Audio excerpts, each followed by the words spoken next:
Right, everyone, just getting started here.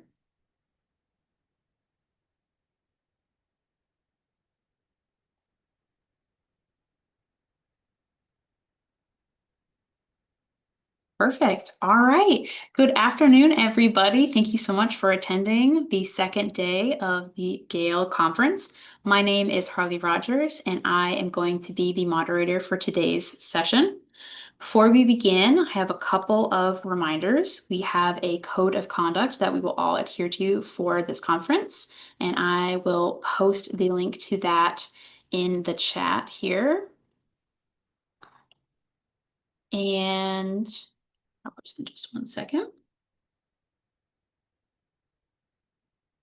Some other housekeeping, please make sure that your microphone is muted. It should be already. During we were having lightning talks today. Please post your questions in either the Q&A or in the chat. All of the presenters will only have time to answer questions within their 15-minute period, so hopefully we can get to your questions. If not, you might be able to follow up with the presenters after the facts. Also, as a reminder that today's session is being recorded and being live streamed on YouTube. You also are able to enable captions by clicking on Show Captions at the bottom of your screen. I'm going to post into the chat how to adjust the controls as a participant and also how to see resources for all of the live sessions today. All right. And so now I'm pleased to introduce Kathleen James, who is the Student Success Librarian at the University of Calgary. And she will be presenting on Making AI Teachable, Library Strategies for Generative AI Instruction Beyond the Tool. Thank you so much. Hi, everyone. Thank you so much for having me here today. I'm really excited to be here. My name's Kathleen, and this content was developed with my colleague Bronte Chang, who is the Digital Literacy Librarian at the University of Calgary as well. Bronte is on parental leave right now, so she couldn't be here today, but we got to develop the workshop series that I'm going to be talking about together. So today I'm going to be sharing a little bit about our AI literacy for student success workshop series that we developed at the University of Calgary in collaboration and for the Center for Artificial Intelligence, Ethics, Literacy, and Integrity, which is a collaborative effort through our library as well as the Workman School of Education. And so this series was really designed in response to growing challenges in academic libraries where we're hearing that students were already using generative AI in their academic work, but they didn't always have clear frameworks for deciding when AI use is appropriate, how to evaluate what AI produces, how to disclose it in their work. So we wanted to move beyond simply demonstrating tools, which we absolutely did, but instead focusing on teaching students how to make thoughtful, ethical, and then very context-specific decisions when using AI in their research and writing.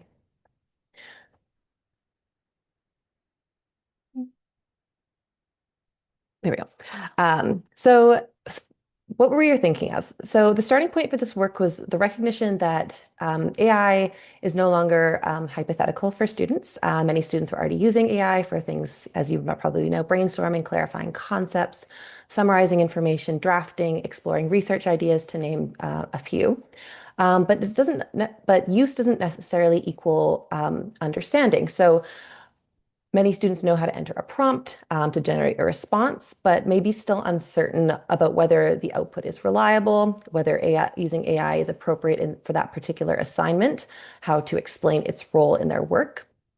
And then this uncertainty creates important instructional opportunities for libraries, is what we kind of decided on. So rather than treating AI primarily as a compliance issue or a technical skill, we chose to frame it as part of information literacy, scholarly judgment, and then ethical academic practice.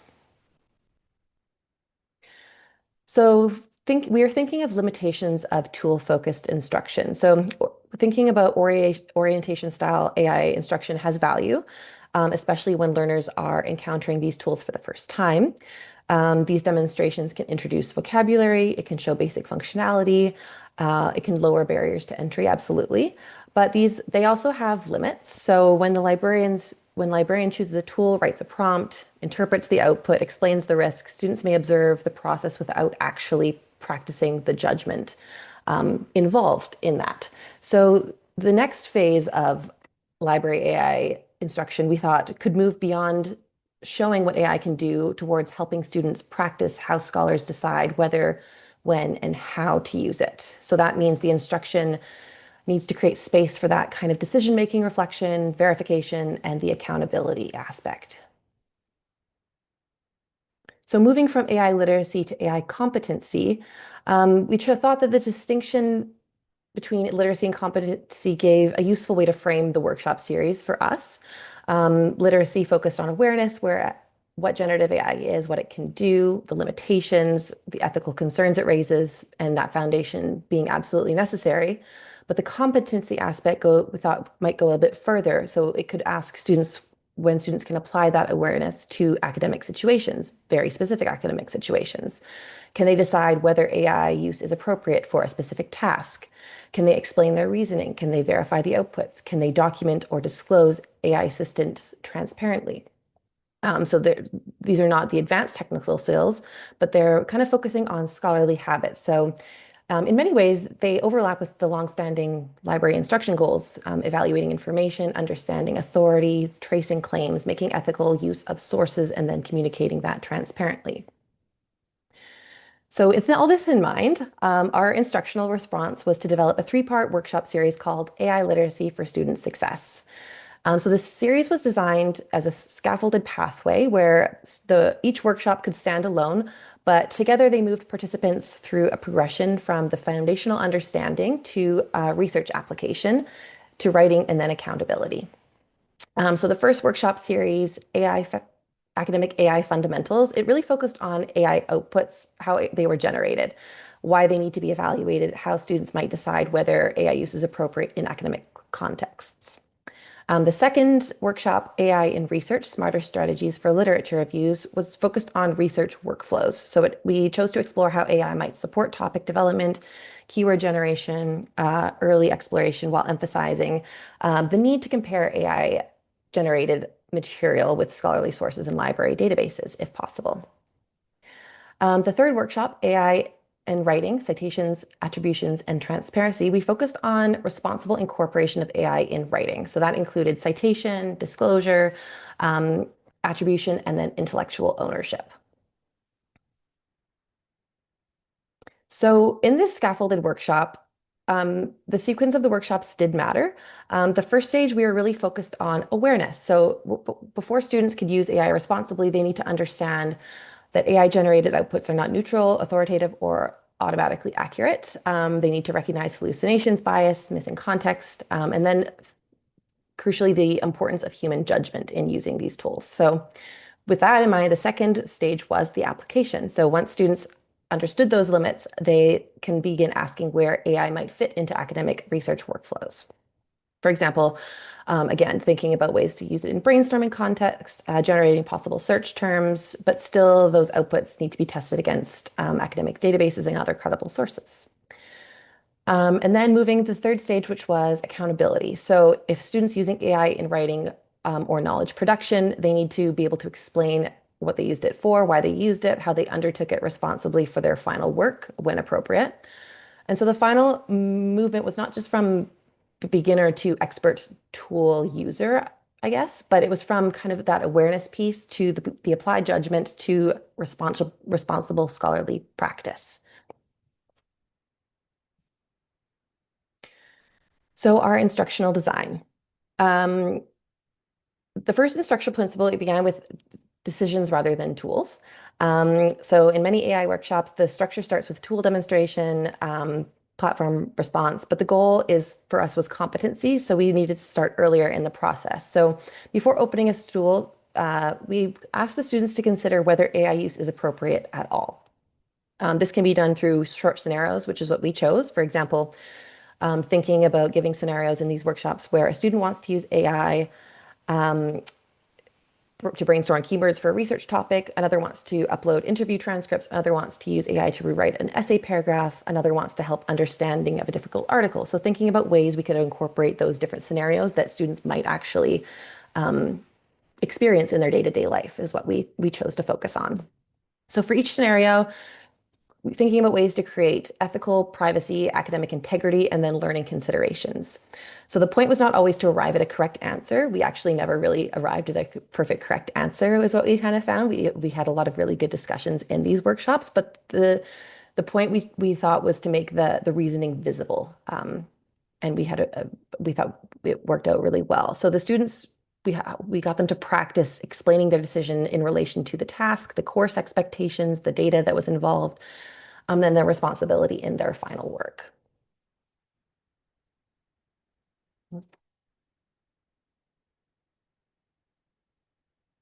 Sorry. Um, oh, sorry, I moved too quickly. Sorry. The second principle we focused on was comparison. So in the research-focused workshop, we used AI not as a replacement for the library research, but that was something that used alongside scholarly tools. So this could help students see both the usefulness and the limitations of AI. AI can obviously produce a fluent answer, but it may omit important debates, flatten things like disciplinary nuance, include unsupported claims. So we used comparison as a way to avoid a false binary where AI is either entirely useful or entirely dangerous. And instead, we wanted to really focus on students learn that different tools serve different purposes, so that AI may support early exploration while other scholarly sources remain essential for evidence, authority, and the depth. So this approach we kind of thought would also reinforce existing information literacy concepts. So authority is contextual, searching is strategic, information creation involves process and purpose. And then the third we chose to focus on is teaching verification as a routine scholarly practice. So one risk in AI instruction is that verification could potentially be framed as something special we need to do only because AI is unreliable, but checking claims and tracing that evidence is already central to academic work. So in an AI context, this becomes especially visible. So students are asked to identify claims in an AI-generated response, perhaps determine if these claims need supporting evidence, and then trace those claims back to credible sources. So this activity we really found um, helped move shift students from the passive acceptance to an active evaluation. So it also reinforces that that polished answer is not the same thing as a reliable answer. And then finally, we focused on transparency. So in the writing focused workshop, we addressed citation, attribution, and disclosure. So this is an area where students want clear rules, but the reality is that expectations vary by instructor, by discipline, by journal context. So we found it very difficult to arrive at, concrete responses. So rather than presenting a universal answer, our instruction really focused on questions students could ask. Things like, what does my instructor allow? And starting at those conversations. So we wanted to emphasize that AI obviously can not take responsibility for academic works, and then students remain the essential person to ascertain accuracy, integrity, and originality of what they do submit. So what we learned in our post-workshop surveys, they were designed to evaluate how well the workshops supported our instructional goals. So we treated the data as evidence of the perceived learning, preparedness, and then the instructional alignment. So not as proof of long-term behavioral change. So one important theme that we found was that students valued practical strategies. They didn't simply want an abstract discussion of AI risks. They wanted ways to evaluate outputs, compare AI with trustworthy sources, and make those informed decisions. So another important note is we found that preparedness should not be confused with complete confidence or mastery. So in some cases, students reported moderate preparedness, which we could interpret as meaningful because it suggests that students were developing confidence while also recognizing that responsible AI use requires that caution, verification, and that context. And so the surveys also showed that these workshops did help position the library as a place where students could seek support for AI-related questions. And this is significant because this means AI instruction can strengthen help seeking and not only tool knowledge. So finally, for repositioning the library, so for libraries, we found that the larger implication is that AI instruction does not always need to be primarily about keeping up with every new platform. Instead, we wanted to focus on the durable instruction goals, so helping students evaluate that information, reason ethically, verify, understanding the context, and then take responsibility for their work. So this can also shift the role of the library where we're not just demonstrating tools, we're not only warning about misuse, we're not simply interpreting policy, we are helping students practice the kind of decisions that they already need to make in academic work. And this is particularly important because AI tools will continue to change. So thinking about the underlying questions, what is credible, what is appropriate, what is ethical, what do I need to verify? These are all things that remain central to scholarly practice. And so some takeaways, when we found success in teaching AI through academic tasks. So students understand AI more meaningfully when it's connected to real research and writing situations, which is what we found with our scenario-based examples. Scenarios before tools. So students ask students to decide whether AI use is appropriate before they generate anything. And then third, we found it interesting to compare AI outputs with library and other scholarly sources. So this really helps students see where AI may be useful and where scholarly evidence is essential. So finally, we found that making verification visible, so simply not simply telling students to check AI outputs, but building activities where they could identify claims, locate the evidence, and then explain their evaluation process. And then finally, thinking about treating disclosure as scholarly responsibility. So citation and transparency are not just technical formatting issues, they are the part of the communicating honestly about how knowledge is produced. And that's everything that we had today. So thank you so much for joining me today. Our emails are there. I'm happy to take questions now, but if you feel like you have questions later, those are both our emails and we'd be happy to chat. Probably just me actually, because Bronte is not checking email regularly. But thanks so much. Thank you so much, Kathleen. All right. Moving along, our next presenter is Dr. Lindsay O'Neill, who's a consultant for Lindsay O'Neill Consulting LLC, and she will be presenting It's Not Just a Technology, but a Team Member. Leave it for you to take away. Right. Thank you, Harley. Okay, so this is the results of my doctoral research. I never know how to introduce myself. I graduated from ASU, but I'm not really affiliated with the institution. I'm a consultant for instructional design and accessibility, and I also teach at University of San Diego in an instructional design program.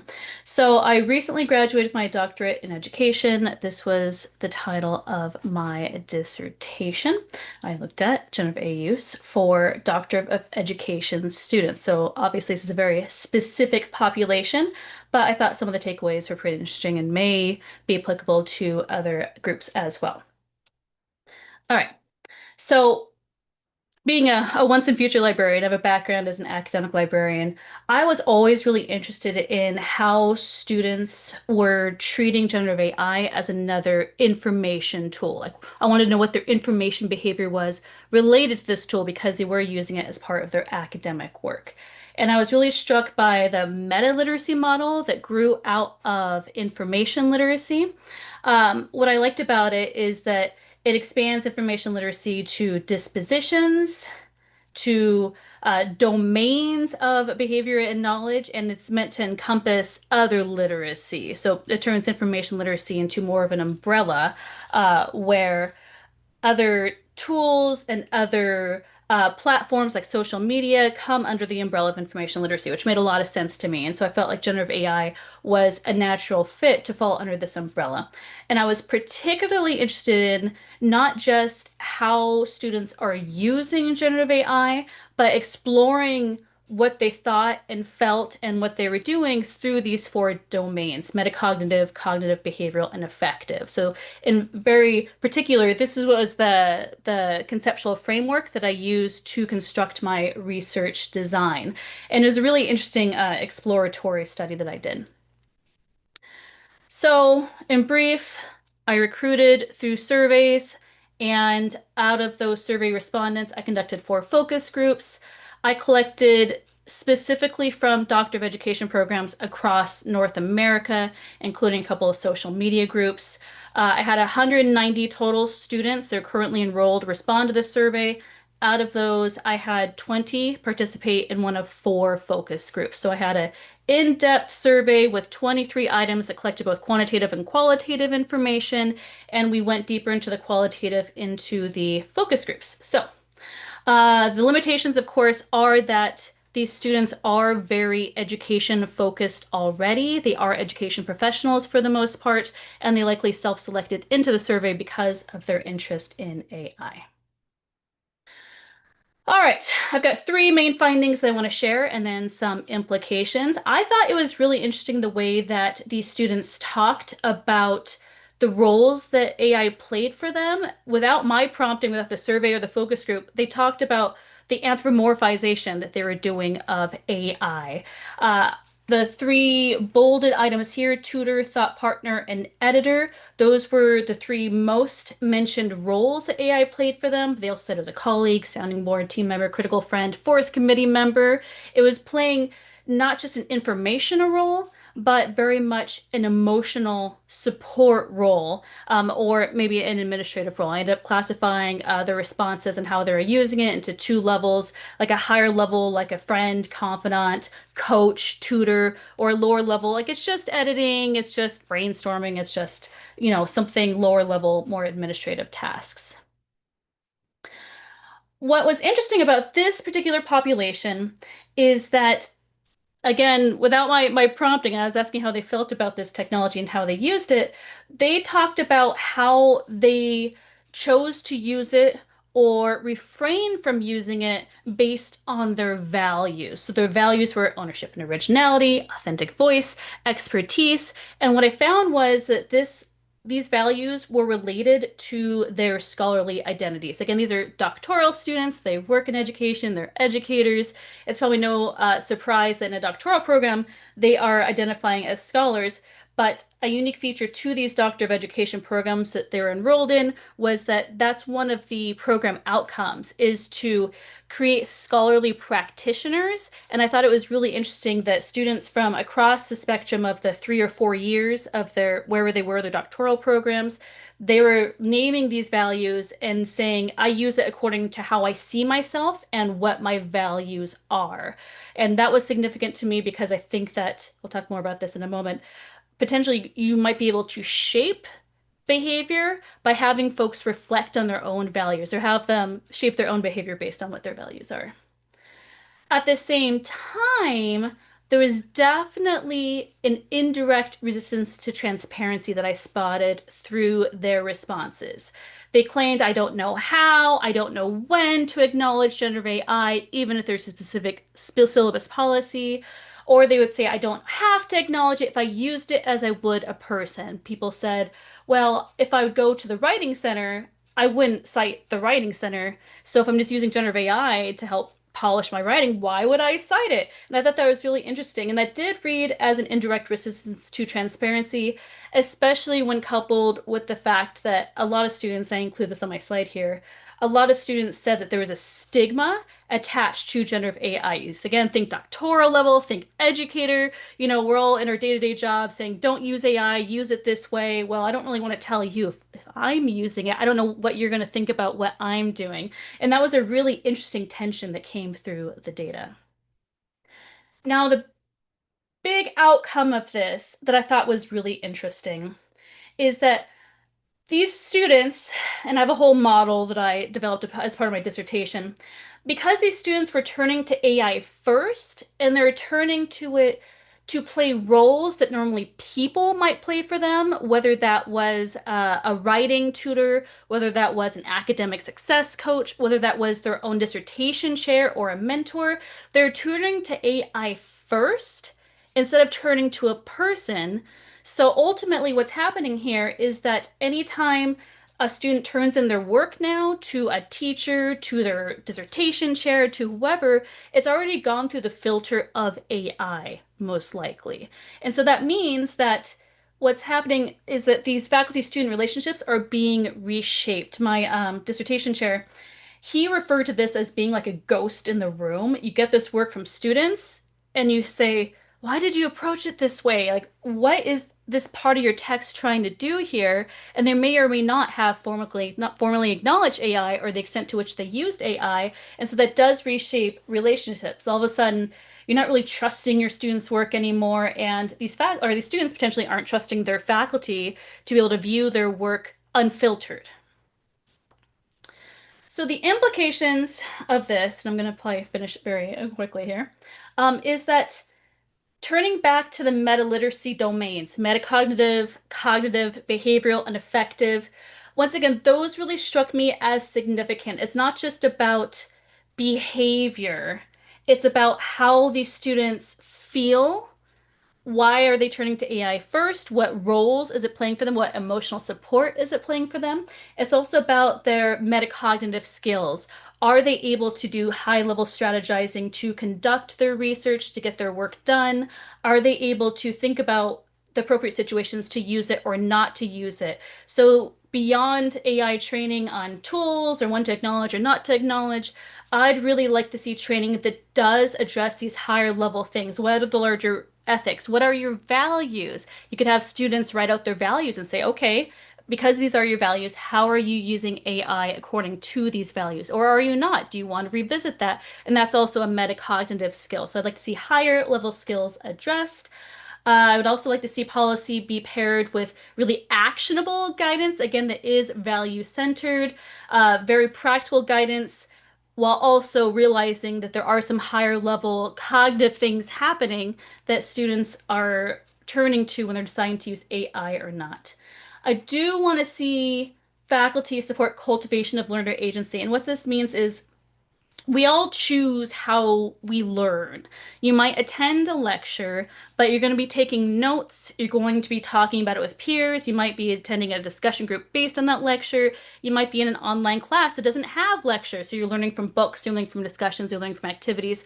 All of these things are part of a learner's epistemic agency, which is where they decide what to trust, how to learn, how to incorporate what they're learning, and when to incorporate what they're learning into what they already know. So if they're using AI as a learning tool, that's become part of their learning toolkit, and we need to help them figure out when it's appropriate to use that or not, and to cultivate the skills for them to learn when that is appropriate and good for them and good for their learning and when it is not.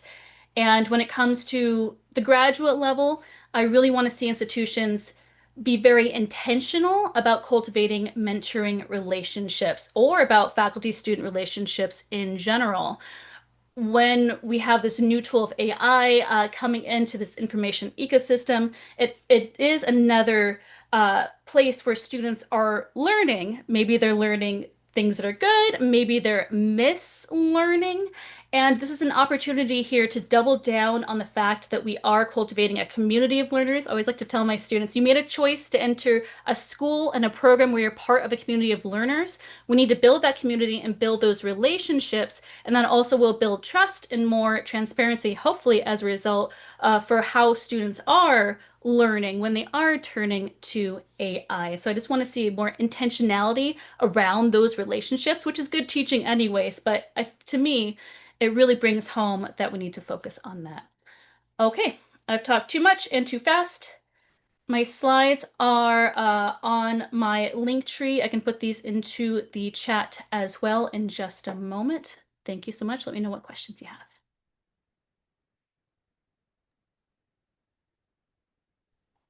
We'll pop this into the chat. Here we go. Much. Give it a second, see if anything comes in.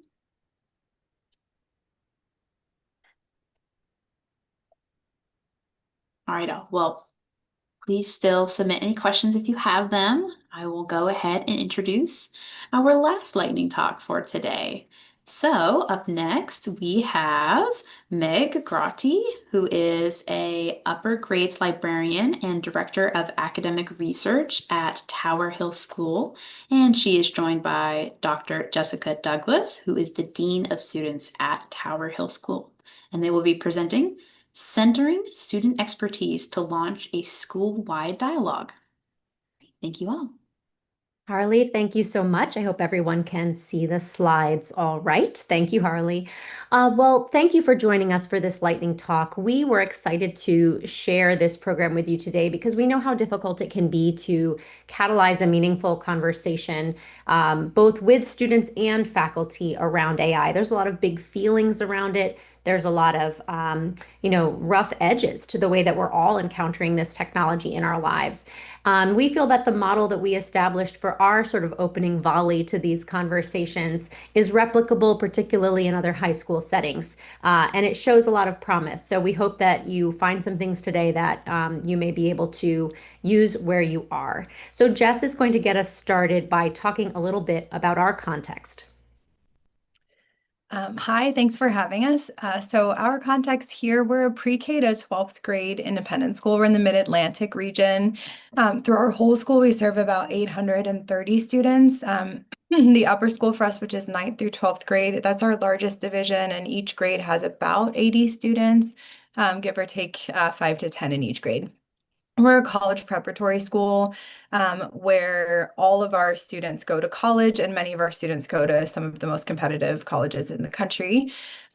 We have a student-driven learning focus from our founding more than 100 years ago, but we have an increasing focus on original student research within the last few years, and that is something that we're continuing to build out.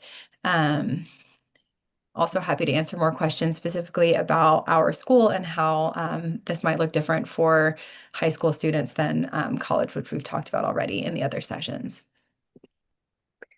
So, as Jess mentioned, our school is very student-centered and it is really characterized by a caring atmosphere and a focus on excellent education. But the community had been a little stymied in trying to find its way toward community conversations, norms, shared vocabularies, or policy related to how AI is deployed, both by students to support their learning and by teachers. And we wanted to be respectful of the plurality of values and perspectives that exist around this technology. So we faced a few different problems. There had been some starts and stops to policy discussions, but not a whole lot of action had happened. So not a lot of consistent guidance existed when I arrived at Tower Hill about a year ago. And this just was a result of several factors, including that we had some administrative turnover, which makes continuity kind of difficult. Without baseline understanding of the tools and common language, it can be really hard to arrive at common understandings about how the tools can be used, of course. Professional development time also is very limited in our context. There are many priorities for that time. So whether that is mental health and supporting mental health for our students, or whether it is curriculum design, there are many worthy topics for that time. So AI is difficult to accommodate. Student use, of course, is not always clear. Some students may be using it in really sophisticated ways, while others are not. And of course, students are sometimes reticent to talk to us about how they are using the tools. They may not want to share what they're learning with an adult for fear of how they may look to an adult if they habitually use AI, or conversely, if they don't. So our approach was, we really wanted to look at what can we do, knowing that PD time is difficult to get, with our regular blocks of time in the schedule. How can we leverage those? And we decided that we needed to start this conversation with really firmly grounding ourselves in why. Why is this technology so disruptive? And why do educators take the approaches that they do in encouraging or restricting AI use? And rather than just have Jess and I talk about this, we really wanted to show the students and the faculty that there is expertise all around them. So we wanted to have professionals within our community go ahead and model how a professional applies their hard-earned expertise to the use of AI. And we wanted to center students as experts themselves. I don't know if you all remember, but I am of a certain generation and remember when I understood a lot more about chat rooms than the adults in my life did. And so we recognize that even if our students' expertise is imperfect, they have a certain kind of expertise from the time that they are spending playing around with these tools and learning from one another. So we wanted to make sure we were honoring that when we approached this program building. And then our final goal really here is to help students understand how important expertise and learning still is, particularly now, maybe more than ever before, when evaluating AI outputs. So I'll do just a little bit more of an overview about how we fit this programming into our regular kind of school programming. And then we'll talk a little bit more specifically about those. Meg and I each will take one. We have two pieces of our regular school day. We have an assembly every week. We meet together for about 45 minutes as a whole upper school. Students are accustomed to this being sort of a lecture style moment for them. And so that was really sort of a normal experience. Additionally, we have something called an advisory group. These are about 7 to 10 students assigned to one faculty member. They're consistent for their entire upper school experience, so from 9th grade to 12th grade. So these are single grade level groups where we meet every week to have conversations about school readiness and school learning skills, social emotional learning, other elements that really just tie into their school day outside of the classroom. But it's important that these were existing features and sort of already had an expected kind of script for how they work. So students didn't have to arrive to the space and try to figure out what was happening. They knew what would happen in that space. One other thing to know about each of these is that students are used to, as I said, in the assembly, it's sort of lecture style, they're used to listening. Also in these advisory spaces, they really are accustomed to being the expert in that. In our programming and advisory, we typically leverage their voice. And often the things that come from advisory do sort of begin to shape school policies and school experiences. So they are expecting their voice to be meaningful and their expertise to be valued in that space. So this does, again, fit into our normal school day. Meg will say a little bit more about that assembly piece now. All right, so we decided we would open up our assembly by really examining this moment in the context of other kinds of technological disruption that had happened before. So we introduced the idea of Amara's law, which is, of course, that humans tend to overestimate the short-term kinds of benefits of a technology or impacts of a technology, but vastly underestimate the long-term impacts on a technology and the way that technology interacts with society. So, for example, motorized cars.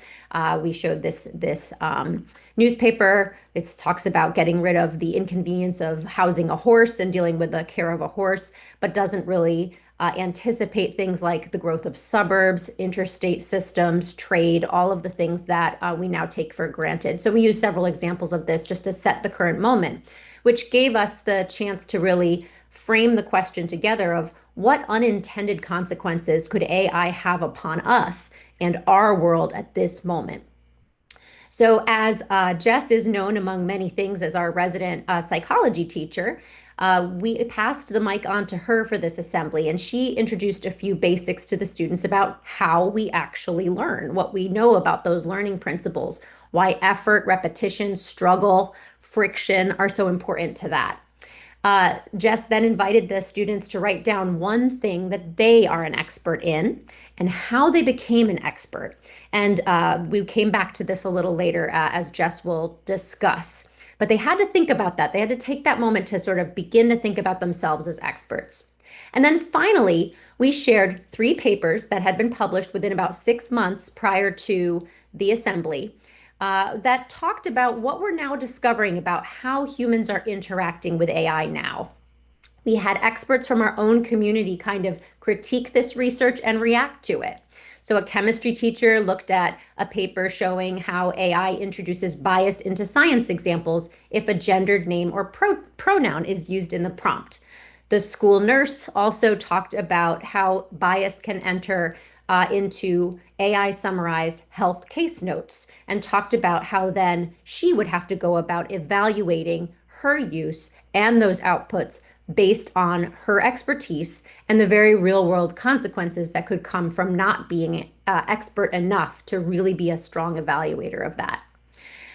The session itself was a lot of fun. The students seemed to really enjoy it, but I think the best part is what happened later in the afternoon in our small groups. So I'm going to pass it back over to Jess. Great. And just to note that QR code will actually take you to our lesson plan for that for both of these as well. So you can see the what we had our advisors, which are again teachers in our school, do with students. So we started out, this was about a half-hour block of time. We started out by having kids sort of just talk again about what expert what thing they identified themselves as an expert in. That was a great moment of actually learning more about our students. So I know my students quite well, but actually didn't know that some of them were experts in Pokemon like they were. So that was something that I learned about them. That was a great way to sort of bring them in and honor their expertise and their voice.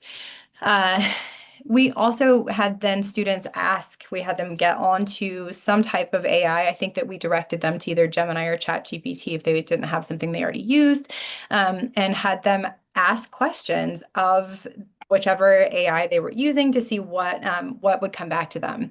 And then we had them evaluate what they were getting. Did AI know as much as they did? What kinds of things did they get back from their responses that actually did indicate understanding or reasonable knowledge, and where were those sort of holes and mistakes there? And then we had students evaluate the emotional response that they had in dealing with this AI tool. So this was also, just sort of reactions that they had, but we had them also look at the language that was coming back to them to see what AI might have been trying to pull out of them, whether it was trying to make them feel good or other sort of things that they saw within that tool. And that was a really great launch pad for getting into this more overall discussion where we could talk about the usefulness of AI more generally. At least in many of the groups that I talked with, that sort of piece of being sort of catered to or praised was actually really relevant to their experience of using AI. So that was a really useful piece for us.